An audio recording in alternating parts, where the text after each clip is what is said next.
Welcome back, everybody, to Getting to Impact. This is Module 4, Program, Project, Service Innovations, or as we are calling them today, Niche Innovations.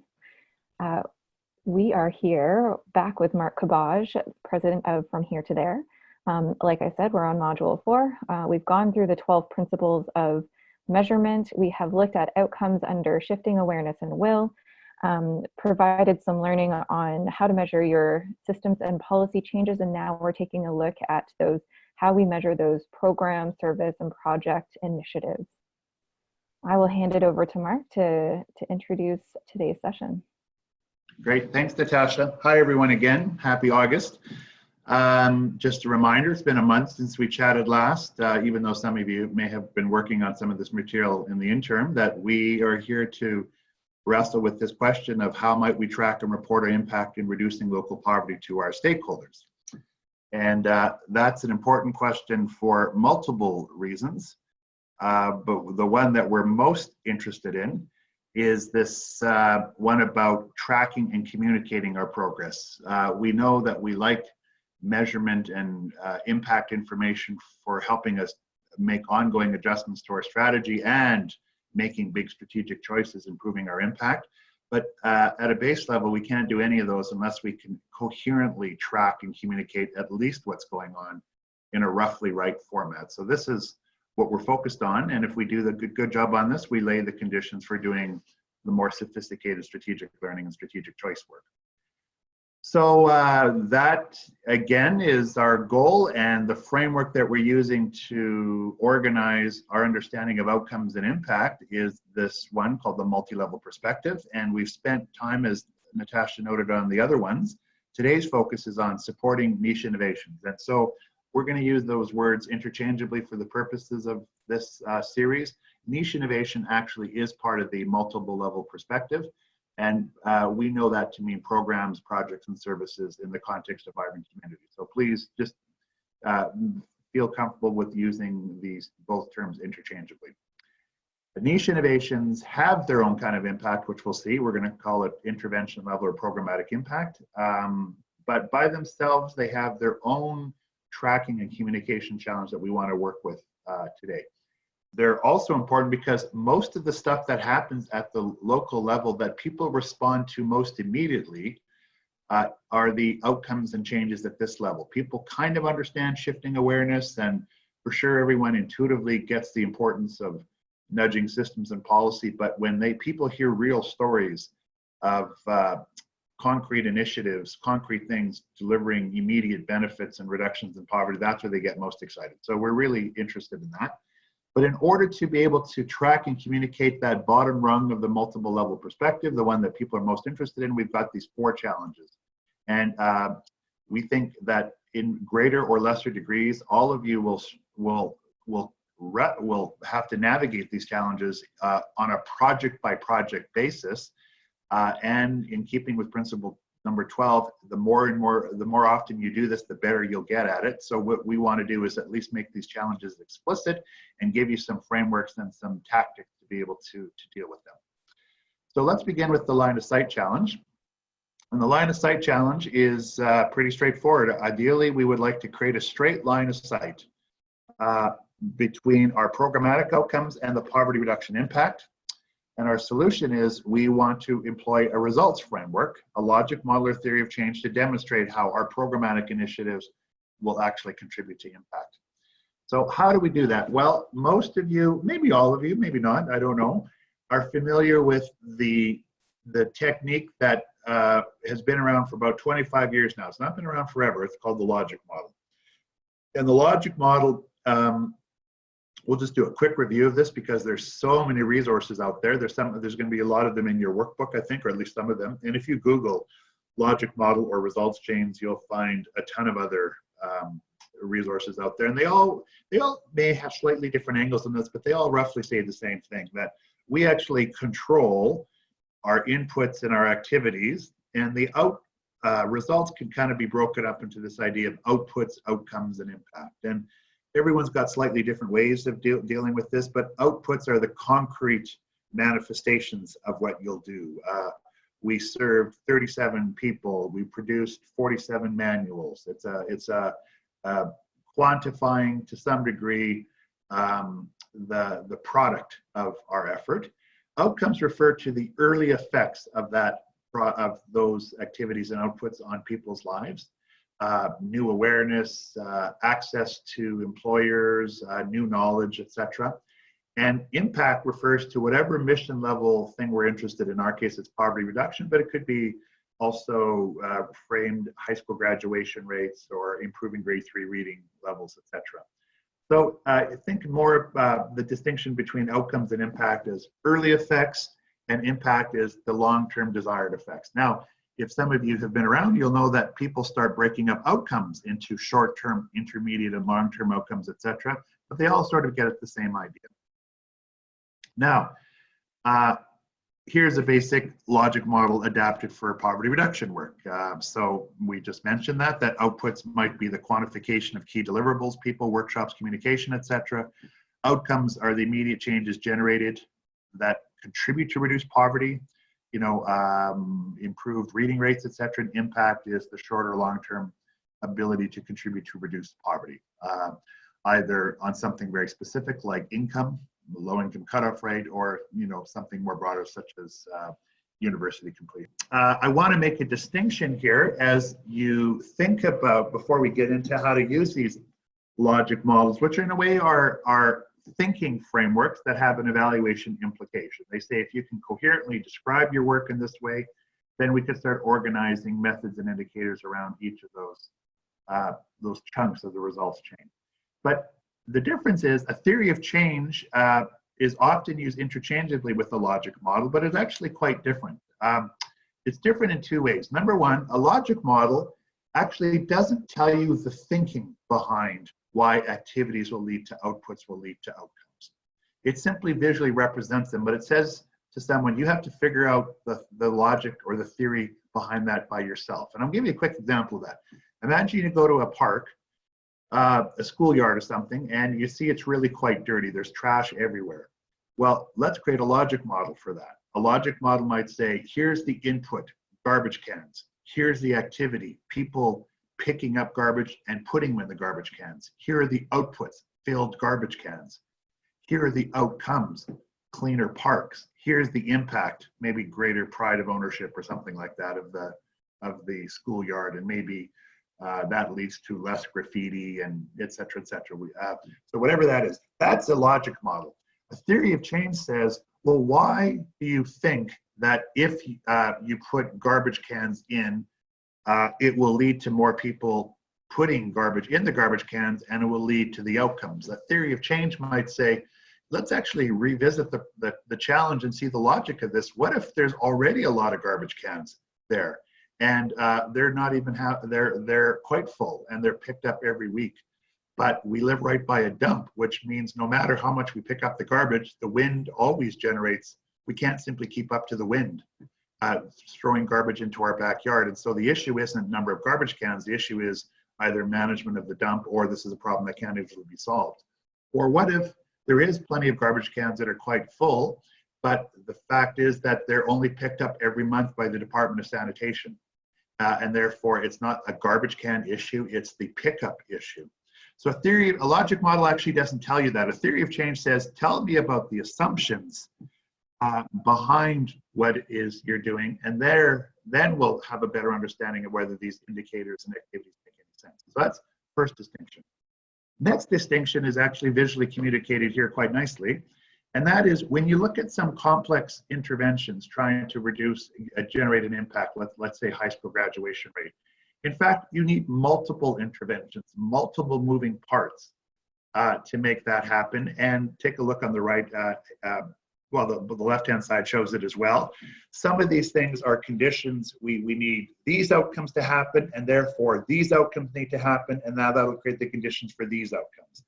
And each of these lines, everyone, these little arrows linking outcome to outcome, these all by themselves could have a logic model. So the one on the right-hand side here, let's say our long-term outcome is high school graduation. This would be a pretty simple theory of change for high school graduation. We might have in this diagram alone on the right-hand side 5 logic models.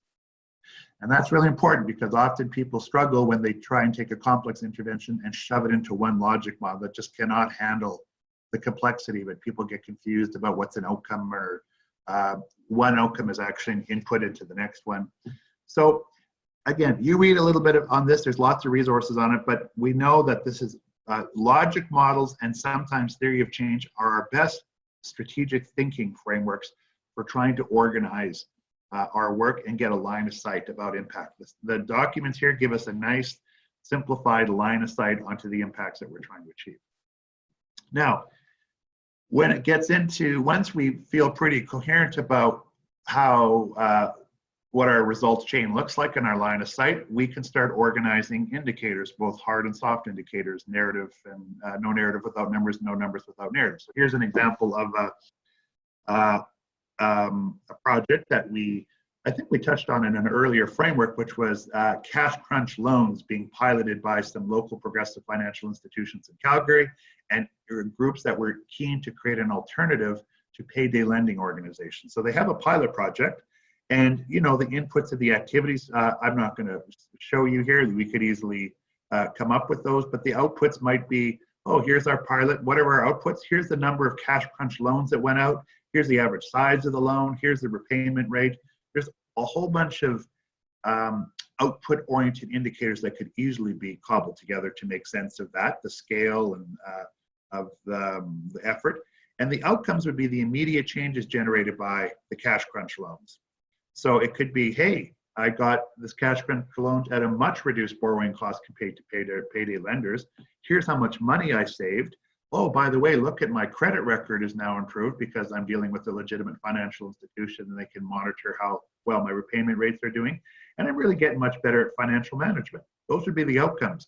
The impacts might be, how do those contribute to, in the case of the Calgary group, they talk about poverty reduction as a process of building sustainable livelihoods, increased financial assets and increased savings, etc. So that would be the impact. So I think you get the general idea here about organizing more clearly a line of sight to our desired impact. So again, that is a pretty simple thing. Here's cash crunch loans. Imagine if we've got a larger strategy around payday lending in general, and we've got multiple projects and multiple pushes and all of these, it's the sum total of all these interventions that create an impact. Then you might want to consider, and I'm not suggesting you should because sometimes it seems like overkill for people, to create a logic model, a theory of change that looks like this. And here's what's different than a logic model. Every one of those numbers, every one of those letters is an assumption. Remember that we just spoke about the assumption that we have dirty parks because there's not enough garbage cans. That's an assumption. When you're laying out big interventions, you might say our assumption is people don't finish high school because of the following. So you lay these assumptions out, and in this document, they're given to you as letters. Number 9, the numbers, however, are the interventions that are designed to generate an outcome. So let's look at the intervention between women enroll in the program. There's interventions 7 and 8. It says here it takes 2 interventions to help attend training in non-traditional skills. So they're saying there's at least 2 things they got to do in order for people who enroll in training to actually attend the training. And this is a real micro example, but you can really get an understanding of how this allows us to take on slightly more sophisticated interventions if we want to. Now, again, why would you do this? Well, often people say, here's the outcome I want to have, but the path to get there is pretty fuzzy. So getting people together to create this in advance of a project is really good strategic thinking. It says, are we on the same page about how we're going to get that big outcome? We all know it's some kind of program, but let's actually roll this out. So it's really good for planning. It may or may not be good for communication. You may not want to show someone this. They might have a heart attack. So this might be, someone called it earlier, inside baseball. Don't show anyone this, but do the work. And again, if you really want to get precise around tracking and communicating, this gives you a lot of detail about what you might want to track. So the question you would ask is, to what extent do you and your partners employ logic models or theories of change to develop a line of sight between your programmatic or niche initiative outcomes and impact on poverty? And related to that, what actions might you take to improve your ability to develop this line of sight? So we've given you two tools, the more dominant tools you've around, and you have lots of information on those in your workbooks, but you're going to have to ask your questions about how to get that line of sight. Let's actually move on to the second challenge, which is related. We touched on it ever so briefly, and this is the measurement challenge. So let's say we have the plot line clear. We have a rough line of sight using a logic model, a theory of change, or even something else that makes it coherent. Then we have to say, well, to what degree can we measure all of this? And the challenge is, when people say, what are the metrics? It depends on the initiative. All measurement requires an articulation of the outcomes and impact, and almost all of those are different. When you look at any of the plans, and I looked at some of them from last year, every different employment pillar and every different initiative has its own set of metrics that make sense for that and are not easily transferable. So we actually have to go back to some key principles here and focus on no narratives without numbers, no numbers without narrative, and customizing metrics. Now, here's what the logic model and theory of change allow us to do. They do say, you know, here's the level of change we want to see, outputs, what might be some indicators of that. If that's an indicator, what method and data source would we use to gather it? And roles and resources, some people put this down too as a planning device. Well, who's going to collect that, and how much resources are they going to require to do it? So this is, again, pretty geeky. This is a worksheet more than anything, and a lot of people have used it.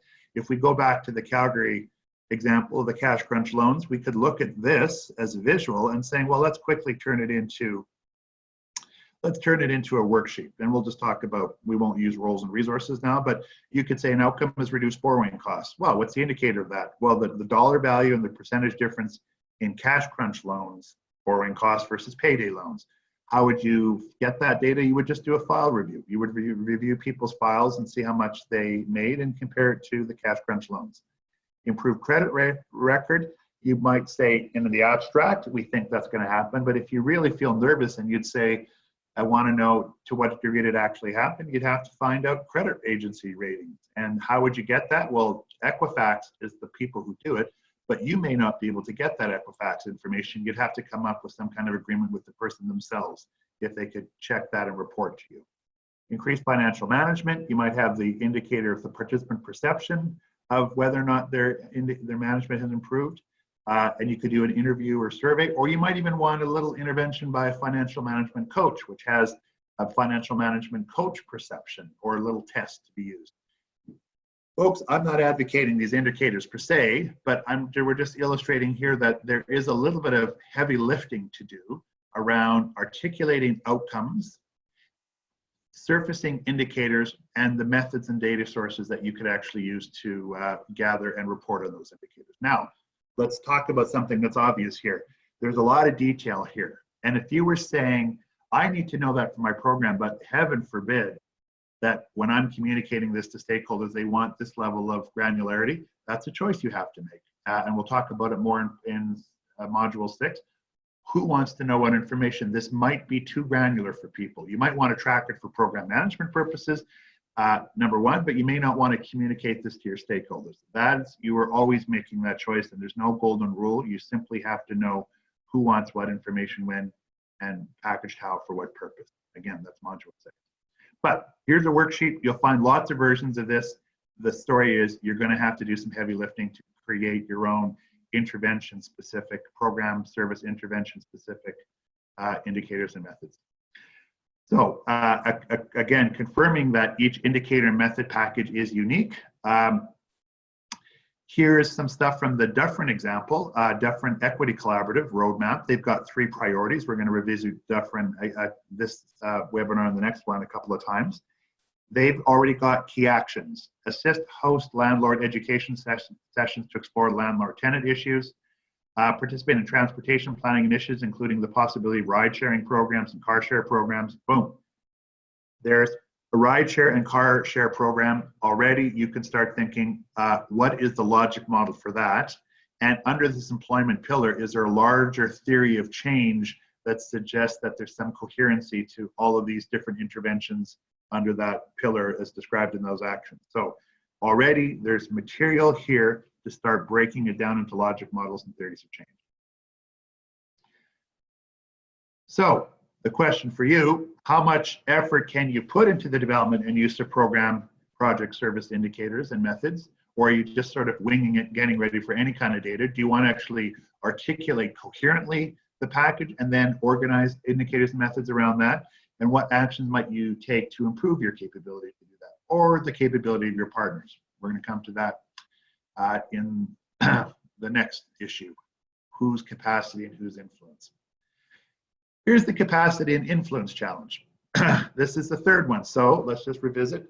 Number one, we have a line of sight challenge. How do we articulate a line of sight? B, how do we then organize indicators and methods and data sources to communicate, to track progress to that line of sight? And now we have to say, how much capacity and influence do we have? So we touched about this in module 1. You all have uneven levels of capacity and influence to measure the results of poverty reduction efforts. Part of it's around how much expertise and time do you have, and we'll talk right away about how much influence do you have, even if you have a lot of capacity to get that stuff. And our solution, or our proposed solution, is to be clear about your level of capacity and influence in order to develop an appropriate strategy for gathering and analyzing and communicating your outcomes. So let's be clear about that. Now I'm going to illustrate that by 2 simple stories, and both of them are from 2 different initiatives in the first round of Vibrant Communities Canada from 2001 to 2011. So the first one here on the left-hand side is something called the Employer Challenge. And this was the Employer Challenge from 97 to the year 2000 in Waterloo Region. And we had an HR group, human resource group, with the local college working with 3 regional chambers of commerce, Kitchener, Waterloo, Cambridge, and a rural chamber of commerce, to create a book of 10 things that your company could do to reduce poverty. And that book was pretty interesting. It had case studies of what employers in Waterloo Region were doing to reduce poverty. They had checklists of how to know if you're paying a living wage, ideas about childcare, transportation, etc. And it was launched with a real great social marketing campaign. And it was done, though, with the Chambers of Commerce and the local college, HR program in the local college. A couple of years later, the Employer Challenge in Victoria, the Quality of Life Challenge, they created their own Employer Challenge, but they had a slightly different mechanism. They actually worked with the local cable company to show great exemplars of how employers were reducing poverty using their own categories, and got people to provide stories upon stories about who was accepting the challenge, taking on new employer practices, and then deserved recognition. So roughly the same idea, but 2 slightly different mechanisms for getting the stuff across, getting the program going. And this had huge implications for evaluation. Now, we're going to come back to that right away, but what are the things that made the distinction between the 2? Well, number 1, remember principle number 6, weave together a patchwork of data to create a coherent story. When you, as local roundtables, are in front of stewarding these things and coordinating and backboning them, there's at least these 3 levels of influence that you have. Build and drive. Sometimes as roundtables, you start up, fund, and administer initiatives. They're within your bailiwick, your wheelhouse. You actually have a lot of influence around the methods and data. You control the intervention. Number 3, sometimes, and probably more often, it's more of a stamp and brand scenario. You support the intervention from a distance. You say, hey, we love what they're doing. They said they're aligning with our plan. We support them. We will profile them. You're kind of stamping and branding them, but we actually don't have that much influence at all, really, on the methods and data. They're their own independent enterprise. We're not the boss of them. So build and drive, it's more like a hierarchy. We're on top. Stamp and brand, it's like a loose, flat network. They're doing it over there. We're doing it over here. We're cousins, but we're not the boss of them. Support and amplify is right up the middle. Sometimes we actually provide enough support, funding or coordination, et cetera, where we actually have some influence on the methods and data, but we don't control it. Okay.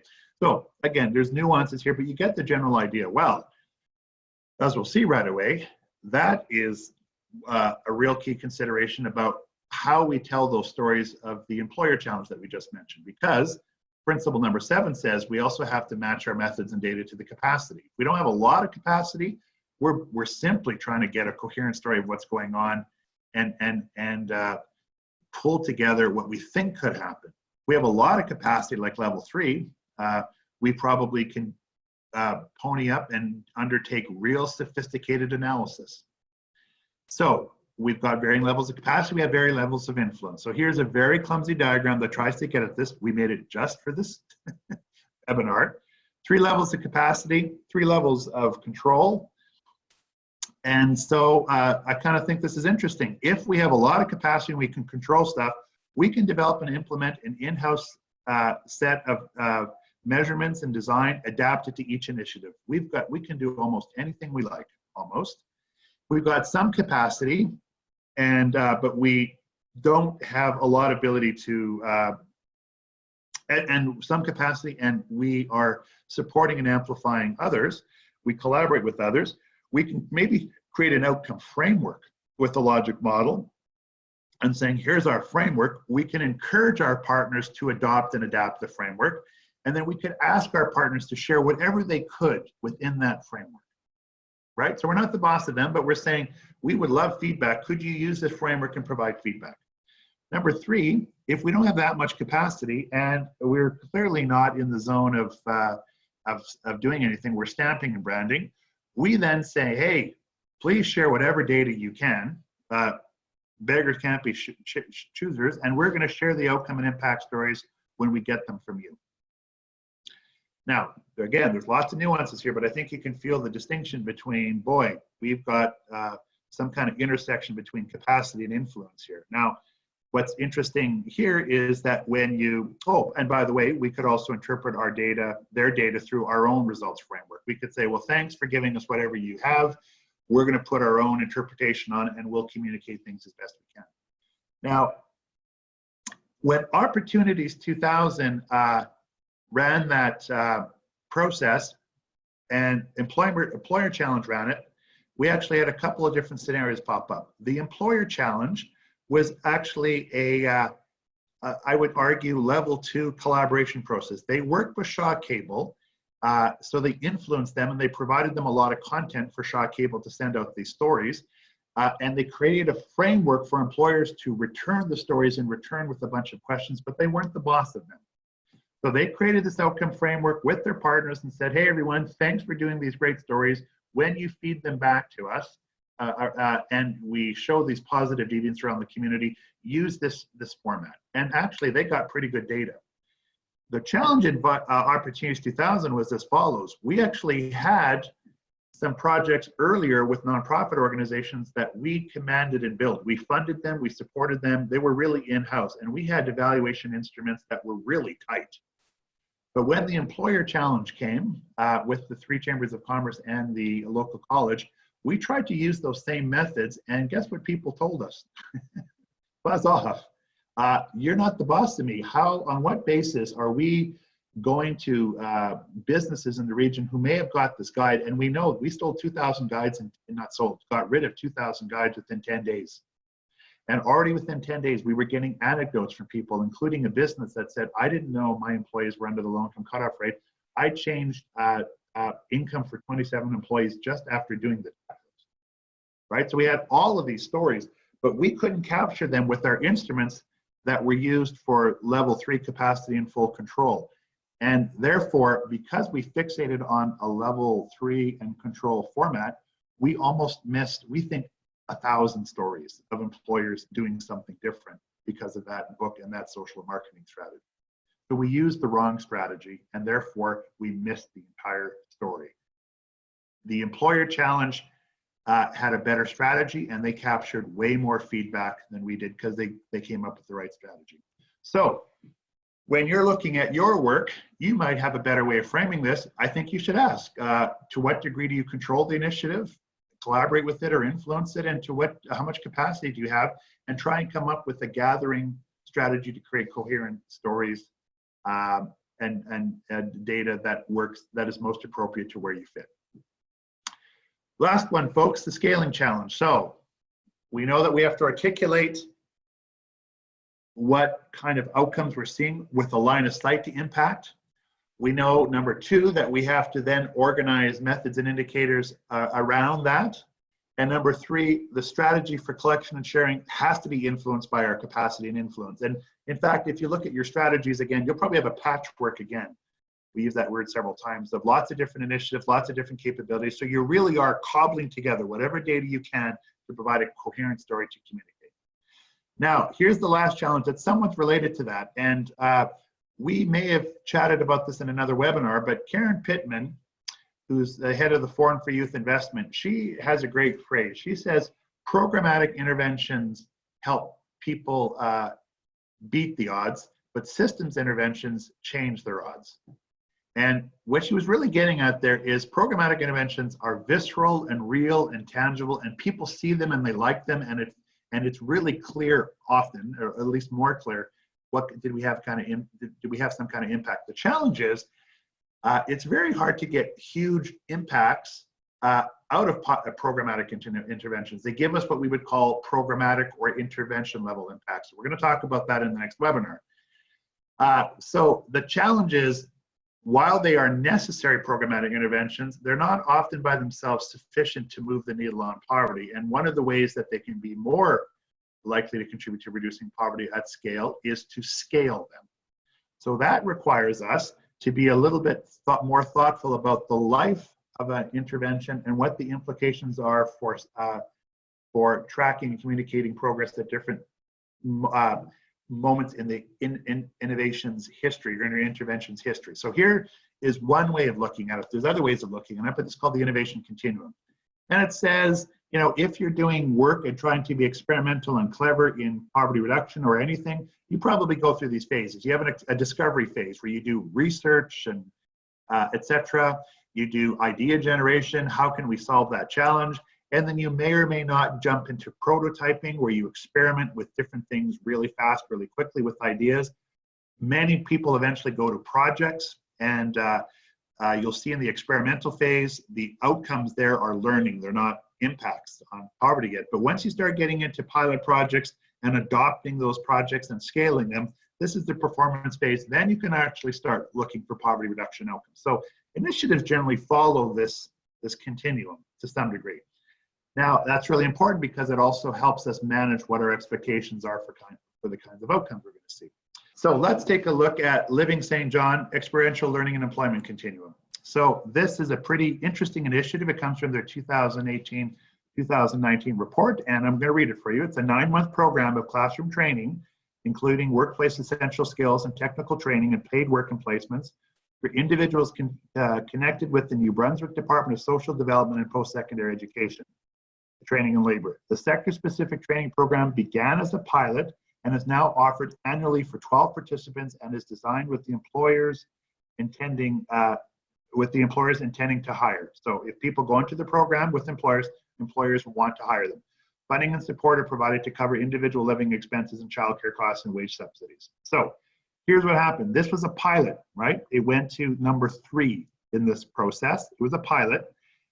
Number of people were employed, 18 in the pilot, I believe, and now it's at number 4. It's adopted. A lot of pilots don't get adopted. We all know that, but it's now been adopted and sustained. And what they're arguing is that it's about 12 people a year. Well, that's pretty interesting. It is a contribution to poverty reduction, but you could see it's more of a programmatic level contribution. It's not going to have impact in an entire neighborhood or across the entire region. But however, the options for making an impact become much greater if we start thinking about how to scale it. So let's now go to scaling initiative. And what we're going to argue here is that if we get into this country of scaling, then our ability to communicate progress has to get more sophisticated. And what we're going to do now is break things down again, knowing that you always have to build them up in your own way. But let's now take a bit of time to understand what we mean by scaling. So, well, scaling, this is a framework that's actually derived from a whole bunch of great work on scaling in Canada. It says actually there's 6 dimensions. If you're talking about scaling, you should consider 6 dimensions. And whether you want to track and communicate all this, that's another question. But for sure, you have to think about it. So if you're thinking about it and you're doing it and you think it's valuable, it actually is a good candidate for trying to explain to people what progress looks like. So here's what progress looks like in scaling. Let's say we like that program that we just talked about that only affects 12 people. Well, here are the 6 dimensions of scaling. So number 1, can we expand the original size of that program so it's not just 12, maybe it's 36 people a year? Or maybe we can replicate it to other neighborhoods across the city or even across the province. That's scaling out. Growing it or replicating the original intervention.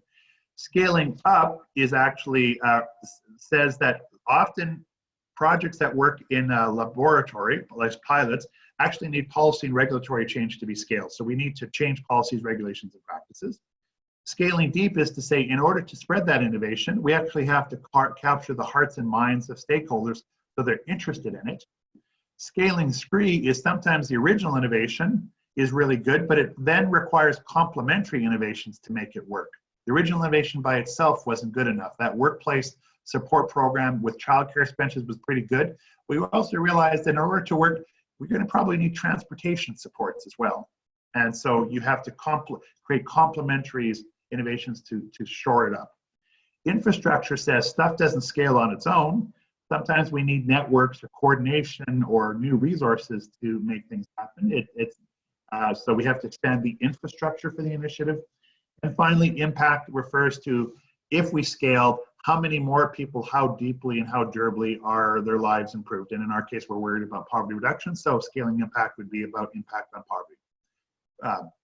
All of them have different sample indicators. So let's actually take another initiative, Living St. John, and they have something called the Unfulfilled Jobs Initiative, which is led by Economic Development Greater St. John. And they've got 30 companies who define their human resource needs and have a pilot project where they are targeting 350 jobs where they need people. And because they're more precise about what they want, the recruitment processes are a lot easier. So it's a pretty tame intervention.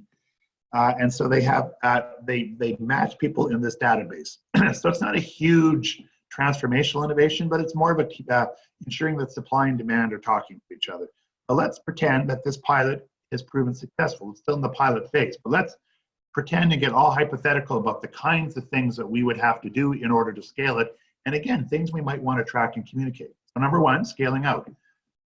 It's working with 30 companies. Maybe we track, hey, an additional 50 companies are now participating. There's a scaling out outcome.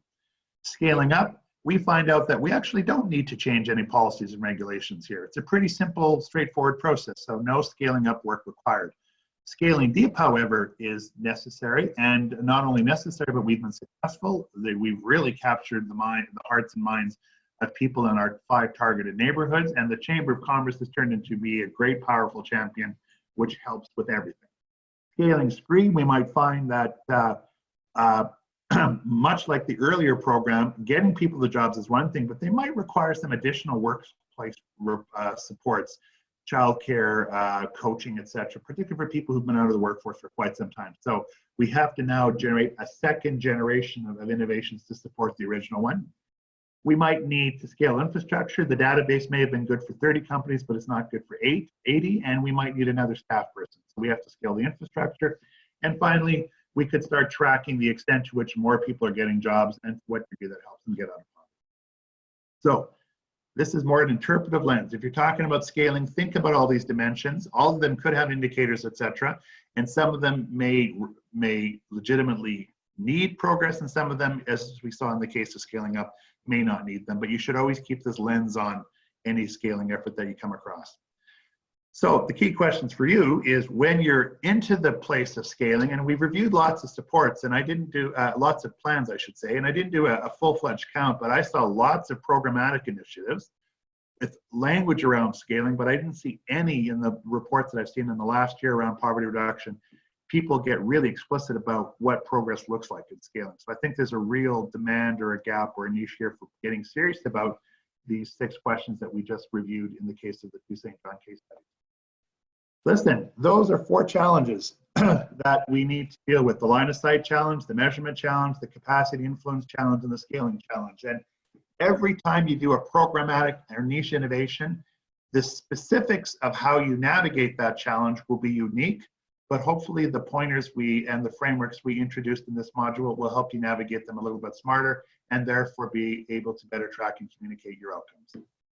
It's now over to you, Natasha, for questions and a larger discussion of So What, Now What.